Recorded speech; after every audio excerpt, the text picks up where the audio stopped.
Hello guys, আশা করি সকলেই ভালো আছেন। আপনাদের দোয়া এবং ভালোবাসা আমরাও ভালো আছি। আজকে তো ডিমের একটা রেসিপি বানাইতেছি। তো এটা কিন্তু ডিম ডিম এই দেখেন ডিমটা কাটা হইতেছে। তো এই দেখেন ডিম, এখানে আছে আলু। এই আলু দিয়ে ডিম রান্না হবে। এই দেখেন আলু, এই দেখেন ডিমের পিসটা করা হয়েছে কত সুন্দর দেখছেন। এই দেখেন একটা পিস কত সুন্দর। এটা কিন্তু ডিম, দেখেন কত সুন্দর করে রেসিপি বানাবো। জাস্ট গরুর মাংসের মতো লাগবে। আপনাদেরকে খাওয়াবো, আমি নিজেও খাবো। কড়াইতে একটু তেল দিতে হবে।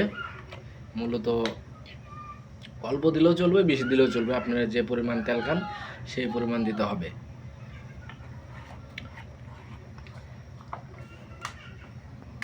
তো এটা হালকা লড়াইতে হবে। এই যে ডিমটা এখন চুলার ভিতরে দেওয়া হবে। ওই দেখেন গাইস, তো আমি ক্যামেরা ধরে রাখতে পারতেছি না, অনেক ছিটা আহে আর কি। তো অসাম লাগবে ভিডিওটা, আশা করি সকলের। গাইস ডিমের ফাইন, দেখেন গাইস এটা সুন্দর একটা ভিডিও হতে চলেছে। দেখেন আজকে পুরো ফুল ভিডিওটা আপনারা না টাইনে দেখেন, খুব সুন্দর লাগবে। তো এটা কিন্তু এখানে আলু দেওয়া হবে। দেখেন এটা কিন্তু আলু সেম ডিমের মতো করে বানানো হয়েছে। আলুর টুকরাটা এই দেখেন, আলুর টুকরাটা সেম অনেক সুন্দর। তো এইটা কিছুক্ষণ পরে মানে উল্টে দিতে হবে, কারণ চারো সাইডে না বাজলে বিষয়টা খেতে স্বাদ লাগবে না। তার জন্য সেম গাইস এরকম রান্না করার রেসিপি এর আগে মনে হয় দেখেন নাই, এটাই প্রথম হতে চলেছে। দেখেন দেখেন গাইস অসাম একটা সুন্দর লাগতেছে। দেখেন অনেক কি সুন্দর, মনে করেন ওটাই খেয়া ফেলাই, কিন্তু পরে খামো আপনাদের দেখামো।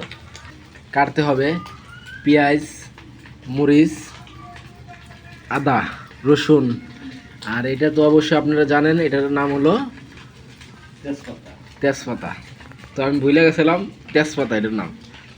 আর এটা আলু। তো এখন দিতে হবে জিরা, জিরা দিতে হবে। তারপর জিরাটা একটু ভাজা হইলে তারপর একটু লাড়তে হবে।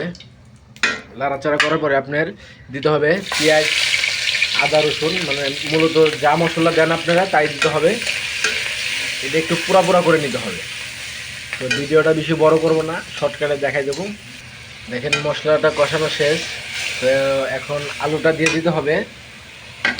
দেখেন আলুটা দেওয়ার পরে এমনি একটু লাড়তে হবে, না লাড়লে কিন্তু বিষয়টা হবে না, মানে একটা মিক্স করতে হবে।